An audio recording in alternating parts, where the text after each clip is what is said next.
Chapter 25. Log entry Sol 505. I finally made it! I'm at the MAV! Well, right this second, I'm back in the rover. I did go into the MAV to do a systems check and boot up. I had to keep my EVA suit on the whole time because there's no life support in there just yet. It's going through a self-check right now, and I'm feeding it oxygen and nitrogen with hoses from the rover. This is all part of the MAV's design. It doesn't bring air along. Why would it? That's a needless wait when you'll have a hab full of air right next door. I'm guessing folks at NASA are popping champagne right now and sending me lots of messages. I'll read them in a bit. First things first, get the MAV some life support. Then I'll be able to work inside comfortably. And then I'll have a boring conversation with NASA. Well, the content may be interesting, but the 14-minute transmission time between here and Earth will be a bit dull.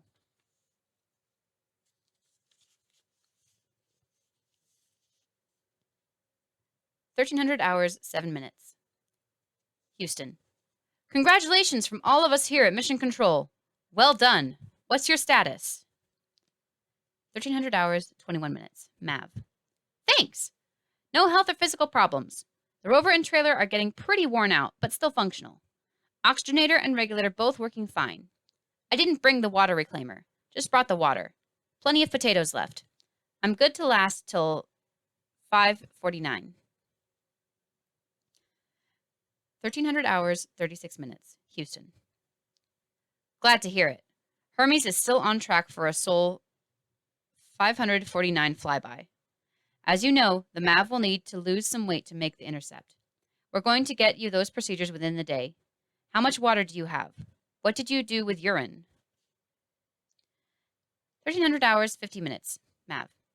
I have 550 liters of remaining water. I've been dumping urine outside along the way. 1400 hours, 5 minutes. Houston. Preserve all water. Don't do any more urine dumps. Store it somewhere. Turn the rover's radio on and leave it on. We can contact it through the MAV. Bruce trudged into Venkat's office and unceremoniously plopped down in a chair. He dropped his briefcase and let his arms hang limp. Have a good flight? Venkat asked. I only have a passing memory of what sleep is, Bruce said.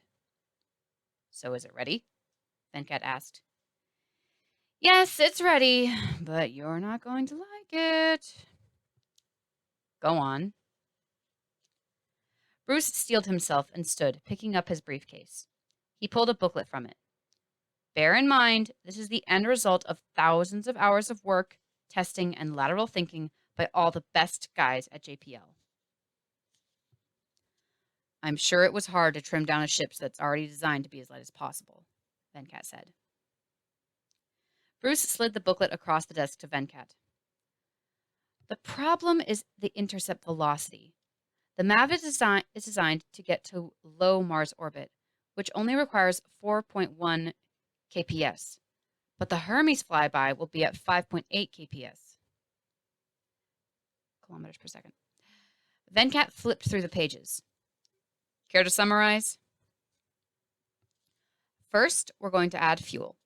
The MAV makes its own fuel from the Martian atmosphere, but it's limited by how much hydrogen it has. It brought enough to make 19,397 kilograms of fuel, as it was designed to do. If we can give it more hydrogen, it can make more. How much more? For every kilogram of hydrogen, it can make 13 kilograms of fuel. Watney has 550 liters of water. We'll have him electrolyze it to get 60 kilograms of hydrogen. Bruce reached over the desk and flipped a few pages, pointing to a diagram. The fuel plant can make 780 kilograms of fuel from that. If he electrolyzes his water, what'll he drink? He only needs 50 liters for the time he has left, and a human body only borrows water. We'll have him electrolyze his urine, too.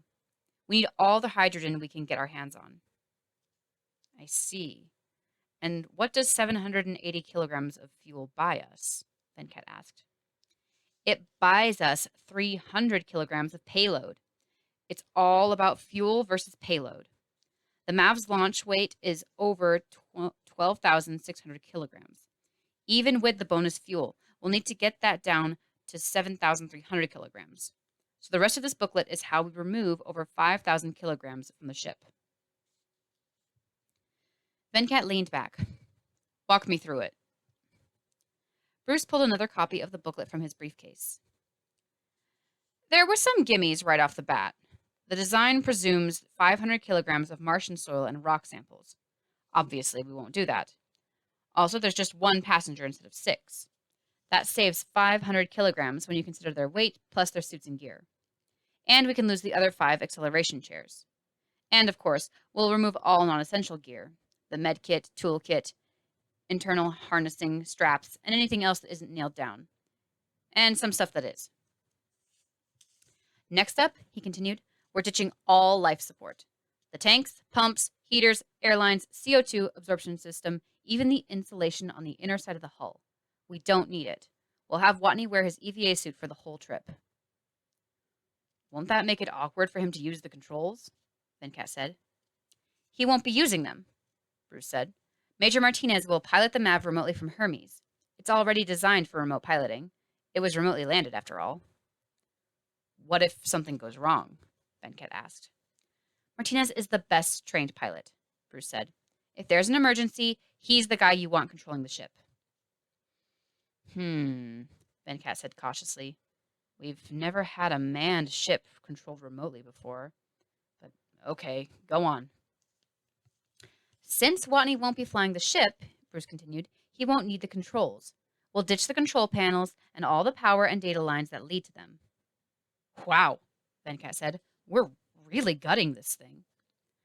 I'm just getting started, Bruce said. The power needs will be dramatically reduced now that life support is gone, so we'll dump 3 of the 5 batteries and the auxiliary power system. The orbital maneuvering system has 3 redundant thrusters. We'll get rid of those. Also, the secondary and tertiary comm systems can go. Wait, what? Venkat said, shocked. You're going to have a remote-controlled ascent with no backup comm systems? No point, Bruce said. If the comm system goes out during an ascent, the time it takes to reacquire will be too long to do any good. The backups don't help us. This is getting really risky, Bruce. Bruce sighed. I know. There's just no other way. And I'm not even to the nasty stuff yet. Venkat rubbed his forehead. By all means, tell me the nasty stuff.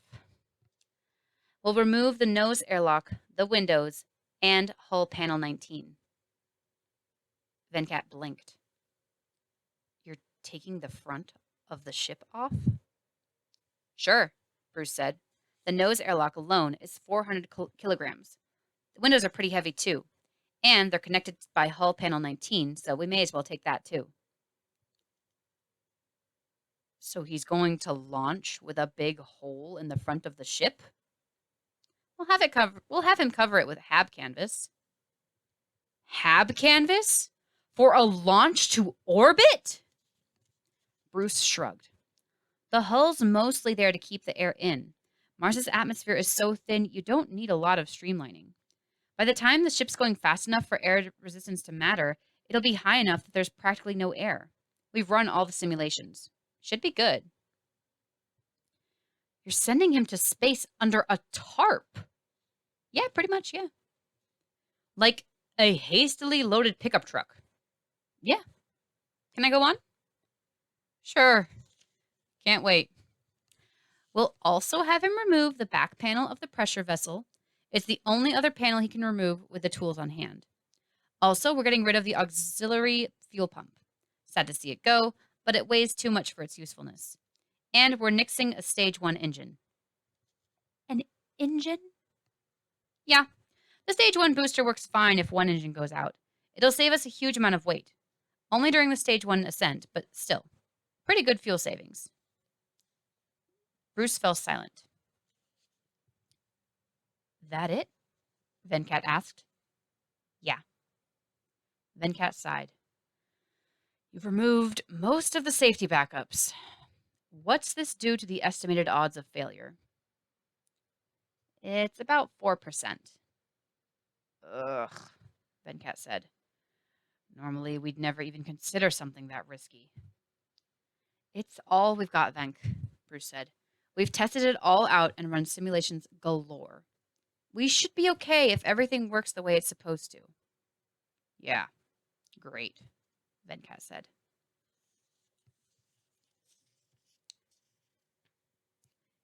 841 Mav.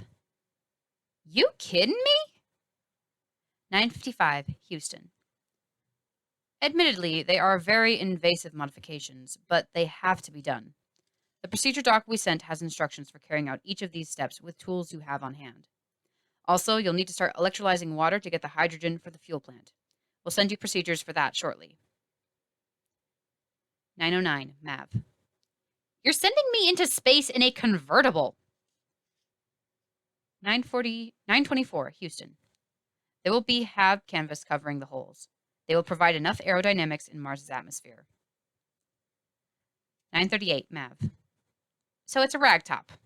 Much better. Log entry Sol 506. On the way here, in my copious free time, I designed a workshop. I figured I'd need space to work on stuff without having to wear an EVA suit. I devised a brilliant plan whereby the current bedroom would become the new home of the regulator and the oxygenator, and the now empty trailer would become my workshop. It's a stupid idea, and I'm not doing it. All I need is a pressurized area that I can work in. I somehow convinced myself that the bedroom wasn't an option because it's a hassle to get stuff into. But it won't be that bad. It attaches to the rover airlock, so getting stuff in is going to be annoying. Bring stuff into the rover, attach the bedroom to the airlock from the inside, inflate it, bring the stuff into the bedroom. I'll also have to empty the bedroom of all tools and equipment to fold it up anytime I need to do an EVA. So, yeah, it'll be annoying, but all it costs me is time. And I'm actually doing well on that front. I have 43 more sols before Hermes flies by. And looking at the procedure NASA has in mind for the modifications, I can take advantage of the MAV itself as a workspace. The lunatics at NASA have me doing all kinds of mutilation to the MAV, but I don't have to open the hull till the end. So the first thing I'll do is clear out a bunch of clutter, like chairs and control panels and the like. Once they're out, I'll have a lot of room in there to work. But I didn't do anything to the soon-to-be mutilated MAV today. Today was all about system checks. Now that I'm back in contact with NASA, I have to go back to being all safety first. Strangely, NASA doesn't have total faith in my kludged-together rover or my method of piling everything into the trailer. They had me do a full system check on every single component. Everything's still working fine, though it's wearing down. The regulator and oxygenator are at less than peak efficiency, to say the least, and the trailer leaks some air every day. Not enough to cause problems, but it's not a perfect seal. NASA's pretty uncomfortable with it, but we don't have any other options. Then, they had me run a full diagnostic on the MAV. That's in much better shape. Everything's sleek and pristine and perfectly functional. I'd almost forgotten what new hardware even looks like. Pity I'm going to tear it apart. You killed Watney, Lewis said. Yeah, Martinez said, scowling at his monitor. The words collision with terrain blinked accusingly. I pulled a nasty trick on him, Johansson said. I gave him a malfunctioning altitude readout and made engine 3 cut out too early. It's a deadly combination. Shouldn't have been a mission failure, Martinez said. I should have noticed the readout was wrong. It was way off. Don't sweat it, Lewis said. That's why we drill.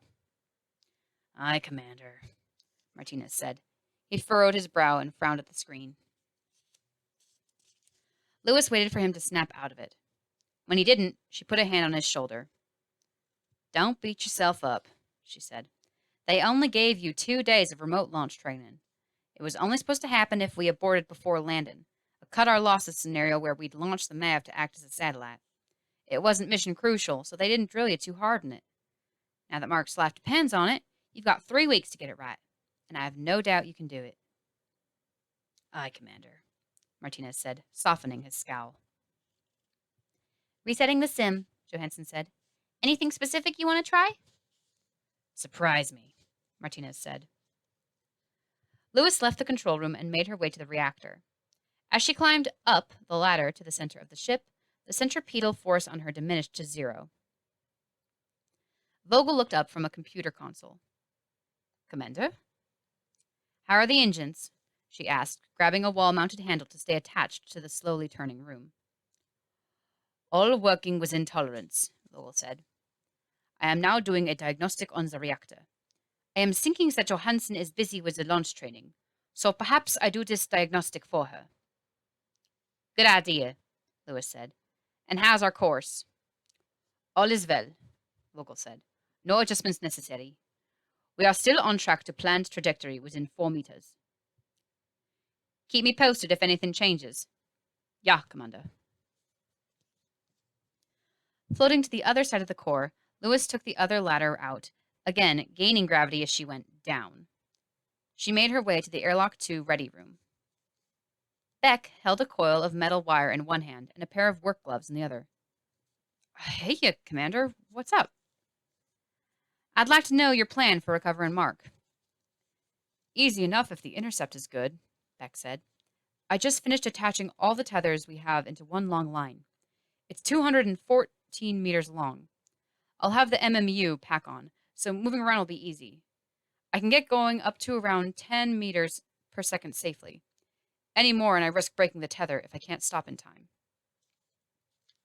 Once you get to Mark, how fast or relative velocity can you handle? I can grab the MAV easily at 5 meters per second. 10 meters per second is kind of like jumping onto a moving train. Anything more than that and I might miss. So, including the MMU safe speed, we need to get the ship within 20 meters per second at his velocity. And the intercept has to be within 214 meters, Beck said. Pretty narrow margin of error. We've got a lot of leeway, Lewis said. The launch will be 52 minutes before the intercept. It takes 12 minutes. As soon as Mark's S2 engines cut out, we'll know our intercept point and velocity. If we don't lack it, we'll have 40 minutes to correct.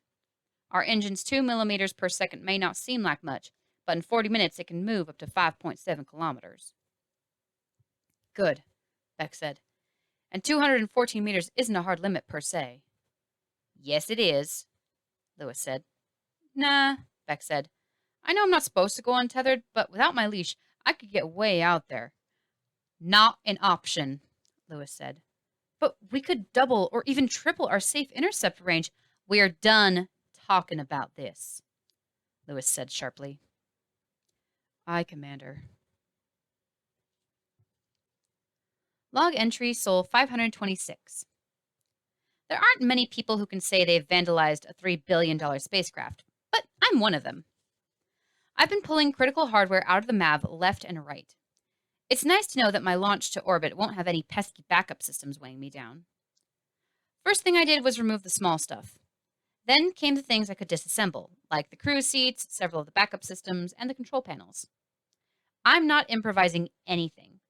I'm following a script sent by NASA, which was set up to make things as easy as possible. Sometimes I miss the days when I made all the decisions myself. Then I shake it off and remember I'm infinitely better off with a bunch of geniuses deciding what I do than I am making it up as I go along. Periodically, I suit up, crawl into the airlock with as much junk as I can fit, and dump it outside. The area around the MAV looks like the set of Sanford and Son. I learned about Sanford and Son from Lewis's collection. Seriously, that woman needs to see someone about her 70s problem. Log entry Sol 529. I'm turning water into rocket fuel. It's easier than you'd think. Separating hydrogen and oxygen only requires a couple of electrodes and some current. The problem is collecting the hydrogen. I don't have any equipment for pulling hydrogen out of the air. The atmospheric regulator doesn't even know how. The last time I had to get hydrogen out of the air, back when I turned the HAB into a bomb, I burned it to turn it into water. Obviously, that would be counterproductive. But NASA thought everything through and gave me a process. First, I disconnected the rover and trailer from each other. Then, while wearing my EVA suit, I depressurized the trailer and backfilled it with pure oxygen at 1/4 of an atmosphere. Then I opened a plastic box full of water and put a couple of electrodes in it. That's why I needed the atmosphere. Without it, the water would just boil immediately, and I'd be hanging around in a steamy atmosphere. The electrolysis separated the hydrogen and oxygen from each other. Now the trailer was full of even more oxygen and also hydrogen. Pretty dangerous, actually. Then I fired up the atmospheric regulator. I know I just said it doesn't recognize hydrogen, but it does know how to yank oxygen out of the air. I broke all the safeties and set it to pull 100% of the oxygen out. After it was done, all that was left in the trailer was hydrogen. That's why I started out with an atmosphere of pure oxygen, so the regulator could separate it later. Then I cycled the rover's airlock with the inner door open. The airlock thought it was evacuating itself, but it was actually evacuating the whole trailer. The air was stored in the airlock's holding tank. And there you have it, a tank of pure hydrogen. I carried the airlock's holding tank to the MAV and transferred the contents to the MAV's hydrogen tanks. I've said this many times before, but hooray for standardized valve systems. Finally, I fired up the fuel plant and it got to work at making the additional fuel I'd need. I'll need to go through this process several more times as the launch date approaches. I'm even going to electrolyze my urine. That'll make for a pleasant smell in the trailer. If I survive this, I'm telling people I was peeing rocket fuel.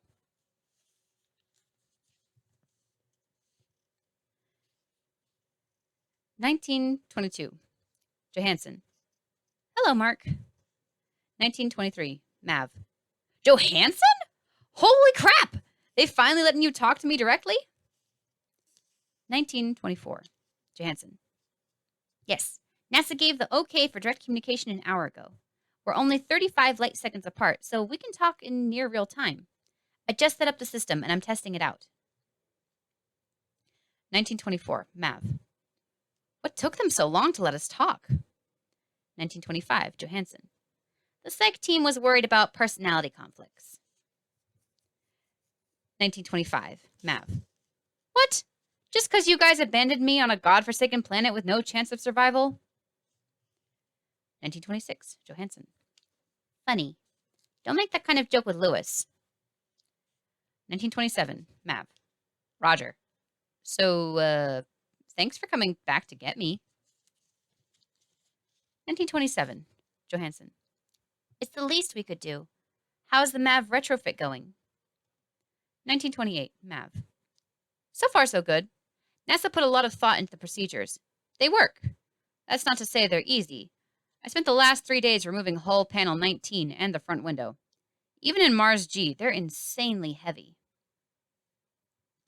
1929. Johansson. When we pick you up, I will make wild, passionate love to you.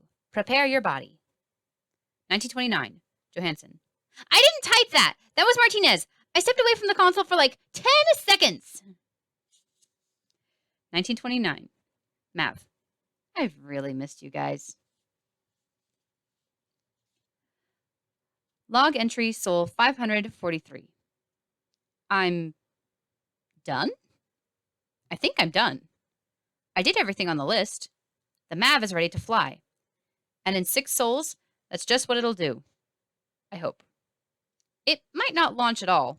I did remove an engine after all.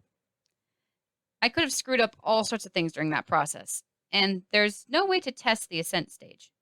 Once you light it, it's lit. Everything else, however, will go through tests from now until launch. Some done by me, some done remotely by NASA. They're not telling me the failure odds, but I'm guessing they're the highest in history. Yuri Gagarin had a much more reliable and safe ship than I do, and Soviet ships were death traps. All right, Lewis said. Tomorrow's the big day. The crew floated in the wreck. They had halted the rotation of the ship in preparation for the upcoming operation. I'm ready, Martinez said. Johansson threw everything she could at me. I got all scenarios to orbit. Everything other than catastrophic failures, Johansson corrected. Well, yeah, Martinez said. Kind of pointless to simulate an ascent explosion. Nothing we can do. Vogel, Lewis said, how's our course? It is perfect, Vogel said. We are within 1 meter of projected path and 2 centimeters per second of projected velocity. Good, she said. Beck, how about you? Everything's all set up, Commander, Beck said. The tethers are linked and spooled in airlock 2.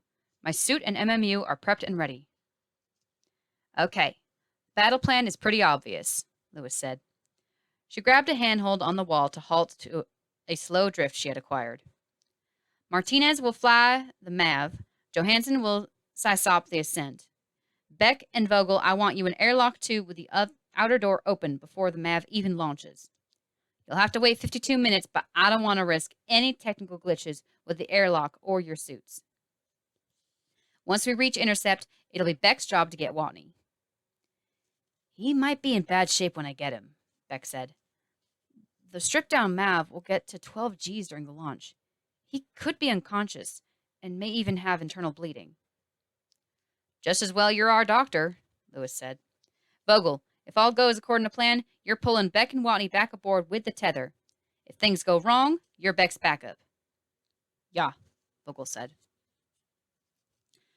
I wish there was more we could do right now, Lewis said. But all we have left is the wait. Your work schedules are cleared. All scientific experiments are suspended. Sleep if you can. Run diagnostics on your experiments if you can't.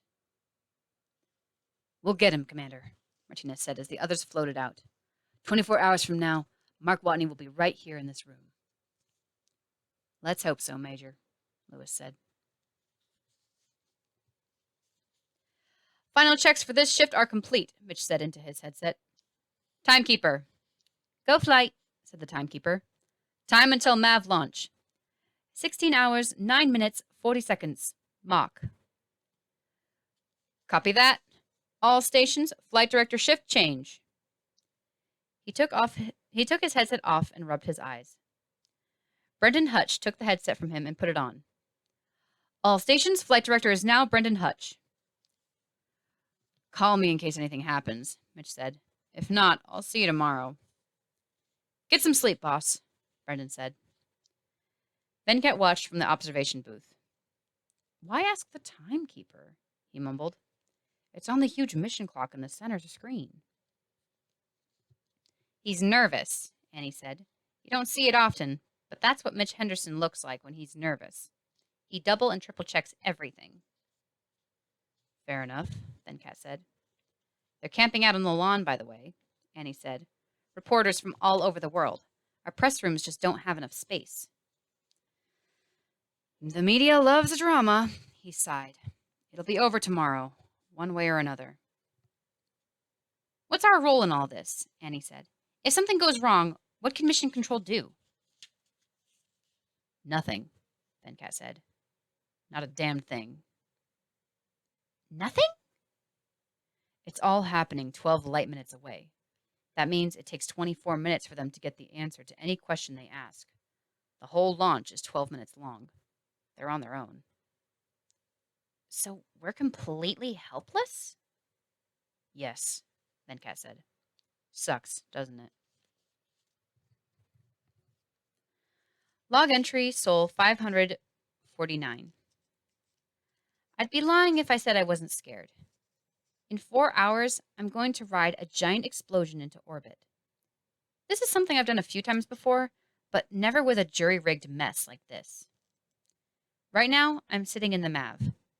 I'm suited up because there's a big hole in the front of the ship where the window and part of the hull used to be. I'm awaiting launch instructions. Really, I'm just awaiting launch. I don't have any part in this. I'm just going to sit in the acceleration couch and hope for the best. Last night, I ate my final meal pack. It's the first good meal I've had in weeks. I'm leaving 41 potatoes behind. That's how close I came to starvation. I carefully collected samples during my journey, but I can't bring any of them with me. So I put them in a container a few hundred meters from here. Maybe someday they'll send a probe to collect them. May as well make them easy to pick up. This is it. There's nothing after this. There isn't even an abort procedure. Why make one? We can't delay the launch. Hermes can't stop and wait. No matter what, we're launching on schedule. I face the very real possibility that I'll die today. Can't say I like it. It wouldn't be so bad if the MAV blew up. I wouldn't know what hit me. But if I miss the intercept, I'll just float around in space until I run out of air. I have a contingency plan for that. I'll drop the oxygen mixture to 0 and breathe pure nitrogen until I suffocate. It won't feel bad. The lungs don't have the ability to sense a lack of oxygen. I'd just get tired, fall asleep, then die. I still can't quite believe that this is really it. I'm really leaving. This frigid desert has been my home for a year and a half. I figured out how to survive, at least for a while, and I got used to how things worked. My terrifying struggle to stay alive became somehow routine. Get up in the morning, eat breakfast, tend my crops, fix broken stuff, eat lunch, answer email, watch TV, eat dinner, go to bed. The life of a modern farmer. Then I was a trucker, doing a long haul across the world. And finally a construction worker, rebuilding a ship in ways no one ever considered before this. I've done a little of everything here because I'm the only one around to do it. That's all over now. I have no more jobs to do and no more nature to defeat. I've had my last Martian potato. I've slept in the rover for the last time. I've left my last footprints in the dusty red sand. I'm leaving Mars today, one way or another. About time.